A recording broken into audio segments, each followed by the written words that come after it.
గుజరాత్లో నివసించే ఒక కుటుంబం.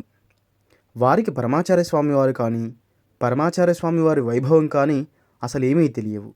ఒకరోజు ఉదయం ఆ ఇంటి ఆవిడ తన భర్తని ఒక గుజరాతీ పత్రికను తెమ్మని చెప్పింది. ఆ మాట విన్న భర్తకు అసలేమీ అర్థం కావడం లేదు. రోజూ దినపత్రిక చదివే అలవాటు ఆమెకు లేదు. ఆమెకే కాదు, అసలు ఆ ఇంట్లో ఎవరికీ కూడా దినపత్రికలు కొనడం, చదవడం అలవాటు లేదు. తన భార్య ఎందుకలా చెబుతుందో అర్థం కాక బయటకు వెళ్ళి ఆమె చెప్పిన పత్రికను కొనుక్కొని ఇంటికి తిరిగి వచ్చాడు. ఇంకా ఇంటిలోకి అడుగు పెడుతుండగానే ఆమె ఎదురు వచ్చి అతని చేతిలోని పత్రికను లాక్కొని గబగబా పేజీలు తిప్పుతోంది.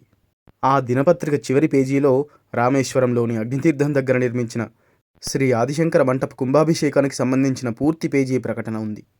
అందులో దండంతో సహా నిలబడిన పరమాచార్య స్వామివారి నిలువెత్తు చిత్రాన్ని కూడా ముద్రించారు. మహాస్వామివారి చిత్రం చూడగానే ఆ గుజరాతీ వనిత